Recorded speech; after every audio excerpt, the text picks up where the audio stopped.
It could also be it could also be argued he's saying, call me politics, Sav. What the MAGA gang is doing is just trying to make sure that they don't have any ownership of it, not necessarily that this killer, this horrible person, was part of them. I mean, I think you're making a very important point.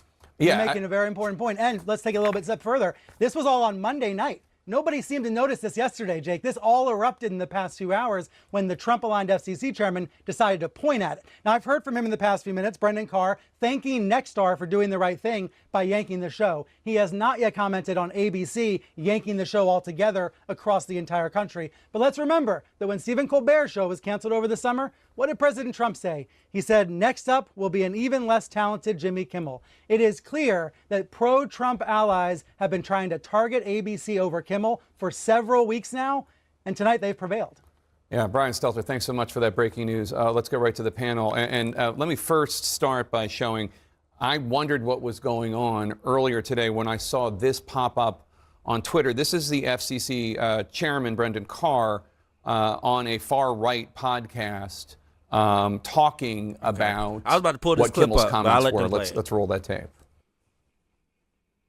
You know, when you look at the conduct that has taken place by Jimmy Kimmel, it appears to be some of the sickest conduct possible. Obviously, look, there's calls for Kimmel to be fired. I think, you know, all the shit they allow on TV right now, and him saying that MAGA is using political points to score off of the Charlie Kirk death was the sickest thing you've heard, FCC guy. Jimmy Kimmel's show was pulled off of the air on ABC. We have the news report from CNN up when it first broke. Now, a lot has been going on. A lot of people have been talking about this. A lot of reaction to this. A lot of people have been protesting. And it's a lot happening over Jimmy Kimmel not being on the air right now. Now, if you don't know, Jimmy Kimmel is a talk show host on late night on ABC. I think he's been doing it for 20 years now, or a really long time. He's been on that show for a really long time. Been killing it, honestly. My mom loves him. My mom loves her some Jimmy Kimmel. And I fuck with Jimmy Kimmel as well. I think he is funny when the time is right. I don't really like his skits that much. When it comes to late night, I'm more of a Jon Stewart, Trevor Noah guy. I like The Daily Show over all of them, but at the same time, that's just because I find everybody on The Daily Show funny for some reason. All of them, Michael Costa, Jordan Klepper. The whole cast is fucking hilarious, in my opinion. So, and Trevor Noah and Jon Stewart are just great at what they do when it comes to political commentary with comedy. So, yeah, regardless of it, that's who's on my top tier list. So, you know, Jimmy Kimmel is Jimmy Kimmel, but him getting canceled is pretty interesting. So I think they're gonna play the clip in this here. So we'll see what he actually said that got his show pulled. But it's a lot going on in the background when it comes down to it. Apparently there's some merger going on with some company named Network, whatever the name is of it. I know it's net in front of it. And they're trying to, I guess, merge with some conglomerate within the FCC, and they need approval, and the FCC is ran by the Trump administration. So it's a lot of weird shit happening as well with that. So it's just kind of looking like ABC didn't pull Jimmy Kimmel because he said something so distasteful and disrespectful towards Charlie Kirk and his murder. No, they pulled him because he said something bad about Trump, and Trump on their ass right now. Let's listen. ABC Network are taking Jimmy Kimmel Live off the air indefinitely. This follows a controversy over comments the late night comedian made Monday night about Charlie Kirk's suspected killer and the MAGA movement and their reaction to the assassination. Let's get straight to CNN's chief media affairs correspondent, Brian Stelter. Brian, what is going on? That's right. This is fast developing this afternoon, Jake, amid pressure from the Trump-aligned FCC. And in the past few minutes, ABC confirmed to CNN that Kimmel's show will be off the air, quote, indefinitely. We have not yet heard from Kimmel or his representatives. That's how quickly this has been developing. But let's back up and look at what Kimmel actually said on the program that has caused controversy. This is from Monday night in his Monday evening monologue. Kimmel suggested that the alleged killer of Charlie Kirk might have been a pro-Trump Republican. He said, quote, "The MAGA gang desperately trying to characterize this kid who murdered Charlie Kirk as anything other than one of them and doing everything they can to score political points from it." He said in between the finger pointing, there was grieving. Kimmel was expressing what we've heard some other liberals say in recent days, that the motives are unclear and that maybe the suspect in this case was a Republican or was some sort of far-right fringe figure. Of course, there has been a lot of discussion about that in recent days. There's a lot of evidence pointing in other directions about the suspect. But Kimmel was on the air talking about this, making a very serious commentary amid his jokes in his monologue Monday night. Here. Now, the gloves are off for me, so I want to get some facts straight, right? Let's get some facts straight, okay? Let's get some facts straight. These are the facts, right? While he probably became radicalized when he turned 18, there's some evidence there of that, for sure. What we know so far about Tyler Robinson is he grew up Republican. He grew up conservative. He grew up far right. He comes from a far right family. His grandma is quoted to being say, "Hey, don't y'all call my son a leftist." Nah, that nigga grew up. He grew up voting and believing in conservative rights, whatever that might be, right? So, while yes, he did at some point once he got older and wasn't within the hive mindset that he clearly was in and could think for himself, while thinking for himself made him do something that he shouldn't have did. At the end of the day, he might have leaned more left by that point. And so you could say this was motivated by the left because there is a lot of evidence pointing towards that. These are the facts. On the bullet fragments, you had all this anti-fascist shit running on it and, hey, this catch and all this extra shit he engraved on the bullet fragments. So we can clearly say, yes, this man was left-leaning, but he did grow up a Republican. He did grow up a conservative. These were the views that he probably had about politics were not something that his family agreed with, I'm sure, and made Thanksgiving very awkward for the past years that it had been. Made it very fucking awkward. But, that's just where his life went. And unfortunately, it led him to murdering somebody in cold blood, which we don't condone at all. But hey, that's just the life cycle of trying to raise a racist. And then he realizes that being an asshole isn't fun. I wanna actually be myself, and myself is this, that, and the third. But it's a lot of people telling me this isn't who I am, and I should be this, is that, and the third. And he felt how he felt. I'm not making excuses for it. Don't get me wrong. He should have took those feelings and did something more positive with it instead of murdering somebody in cold blood. But at the same time, you could say he had got enlightened. I hate using the word woke now because clearly it's being used for political agendas, and it's not. Like, at first the term was a cool thing to use, and it was just, it was just us talking to us, really. That's all woke was. It never had anything to do with anything else. It was just black people talking to black people, saying, hey, wake up. Wake up. This world ain't what you think it is. Wake up. That's what woke is. That's not it. People turned it into this agenda and all this extra shit, and it's just like, no, it was us just trying to tell our people to wake the fuck up.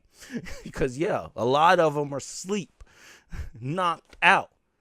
Officer Tatum, Candace Owens, them some knocked out niggas. Them niggas are knocked out. They need to wake up. They need to wake up. At some point, they will. At some point. But till then, it is what it is. But, yeah, so just because he got enlightened at a time and did what he did doesn't make it right at all. And we condone that. But at the same time, what Jimmy Kimmel saying wasn't completely off. Wasn't completely off. Now, if he would have kept it to the facts, it would have sounded a bit more racist, if you ask me.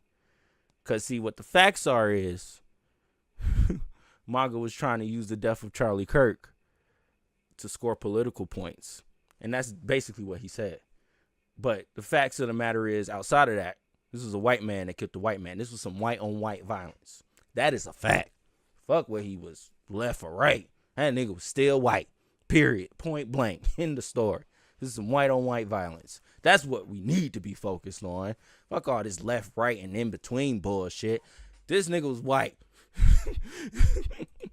Here's where it became interesting earlier today. The FCC chairman, Brendan Carr, went on a far-right webcast and condemned Kimmel and urged ABC to suspend him. He also talked about possible regulatory punishments of Disney because there are lots of different stations that have licenses with the FCC.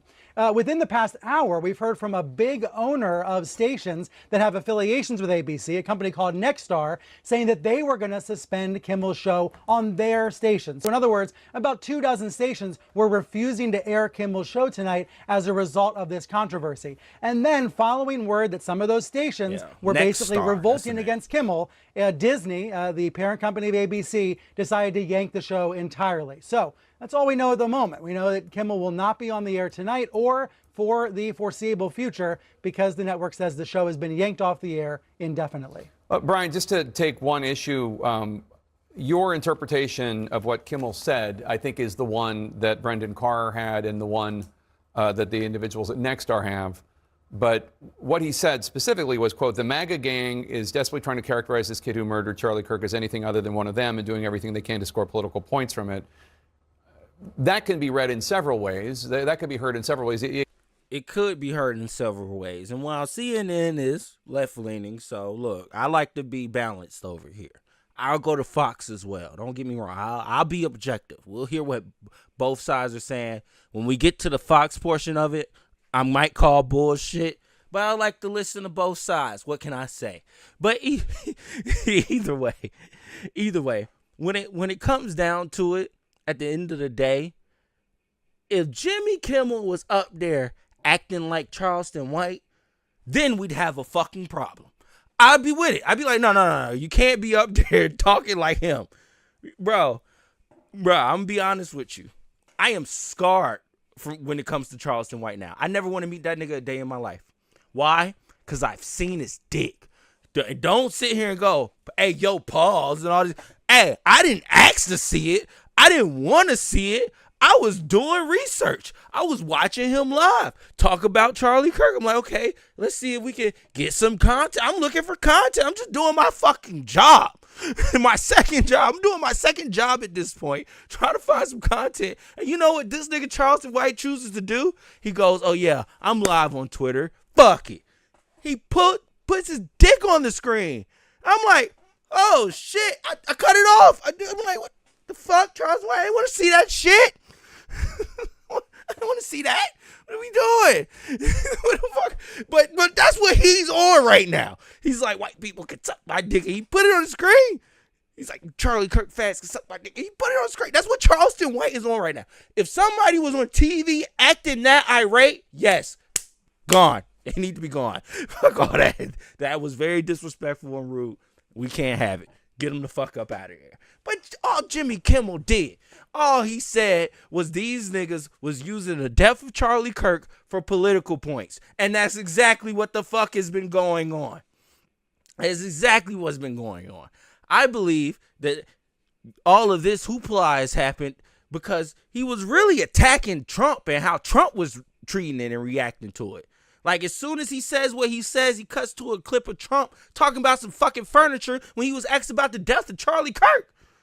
Like, bruh, yeah, let's make jokes. What are we doing? Like, this, are we dead ass right now?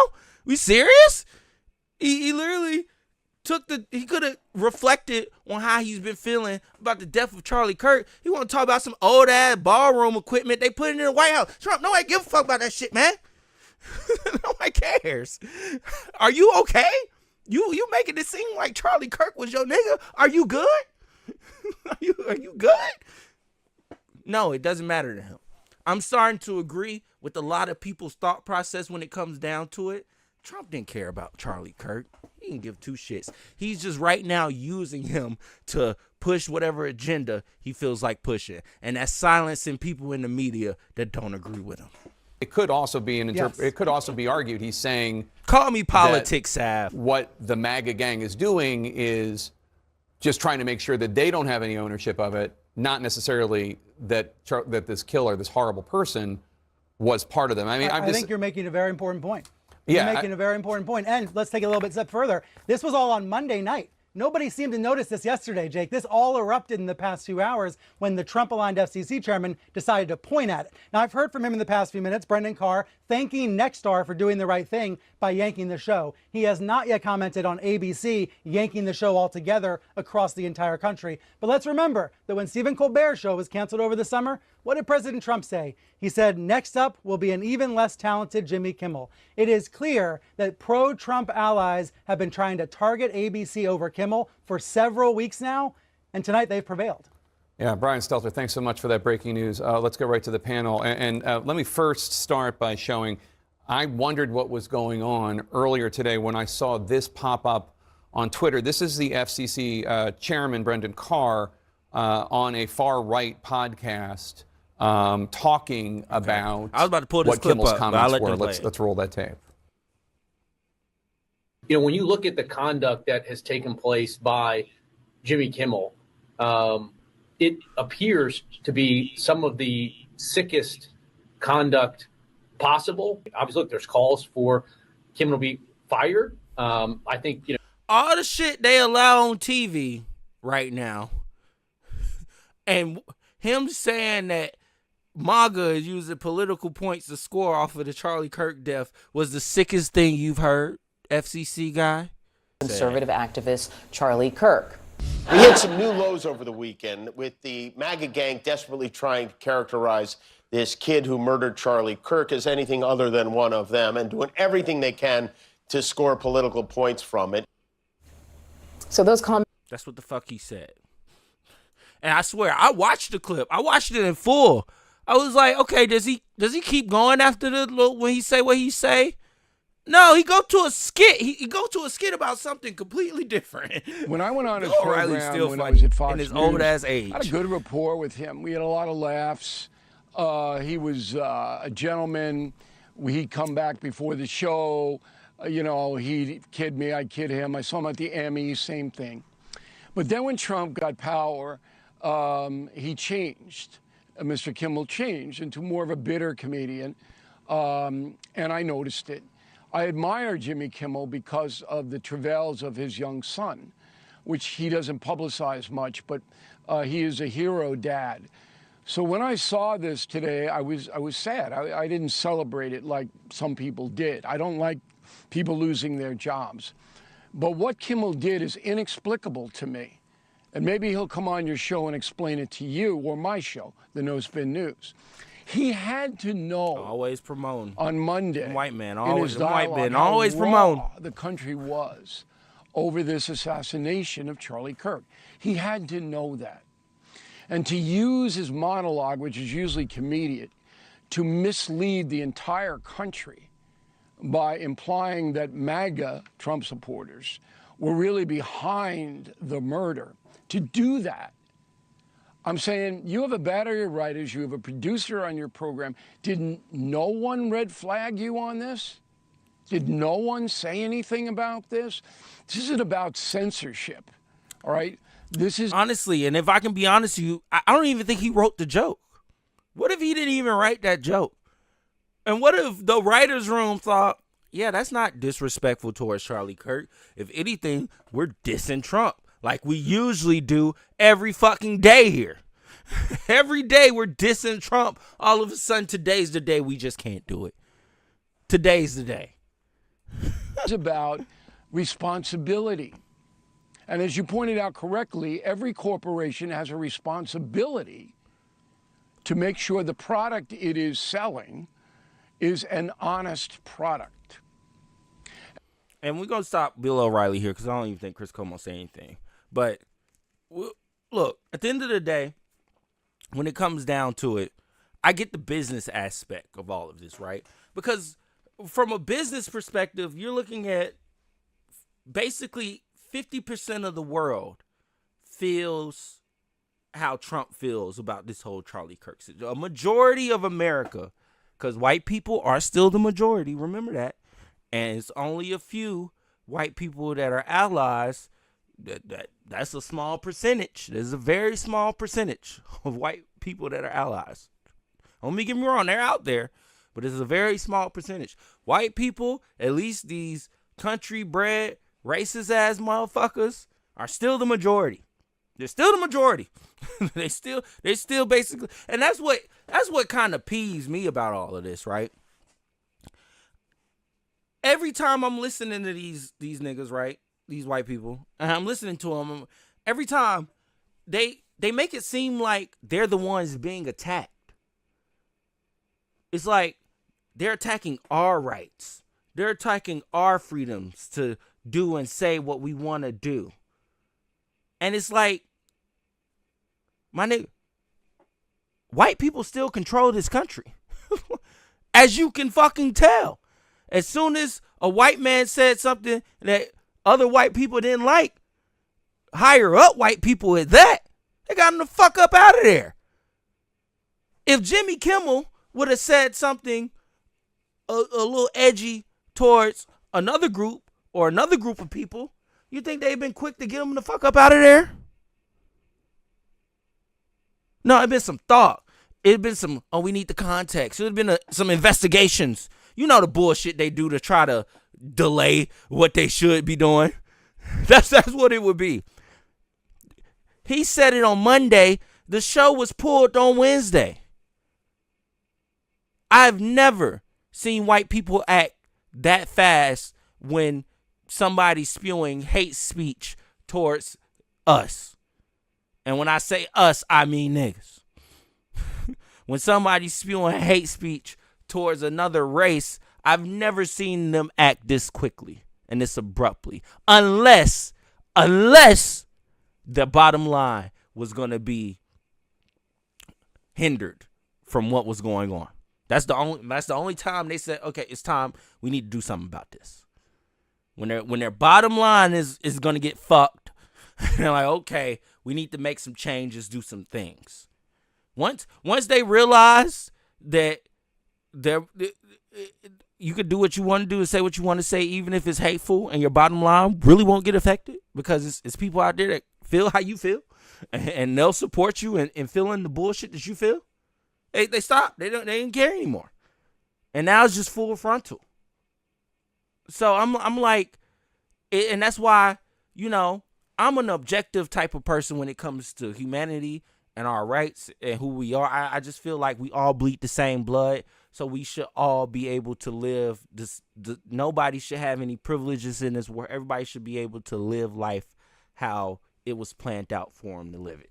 How whatever God's plan for you was, everybody should be able to go through life, whatever that plan is, without having to deal with racists or people trying to oppress you or this, that, and the third. But unfortunately, we have all of that within the pursuit of happiness. So it's hard, you got all that going on while also being a black man in America, while also trying to, like I'm not gonna lie, I know some white people, they got it hard as well, and I salute them, I root for them, I hope they get through it, but at the same time, hey, welcome to my world.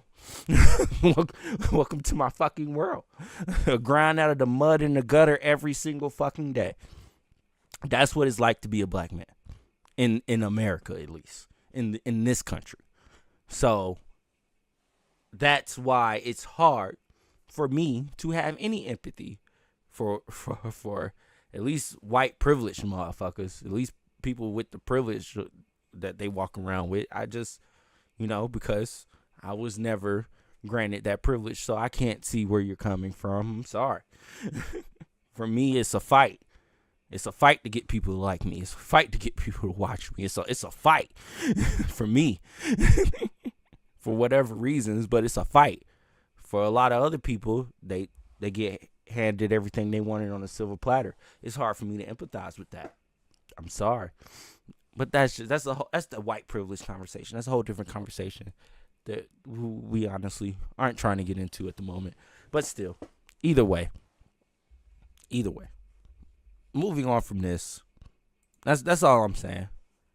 Because at the end of the day, we gotta be fair. And I can understand somebody going to me, well, this person was canceled for saying this. This person was canceled for saying that. So why can't Jimmy Kimmel get canceled for saying something egregious? I totally understand that. Totally get that. But my thing is, it wasn't that egregious. Dave Chappelle has told way worse jokes about the LGBT community than what Jimmy Kimmel had to say about Trump. Way more. So what's really wrong and bad? What's really acceptable and not? That's why it's like it's feeling like our free speech is getting like, what's going on? Like, what can I say and what can I not say?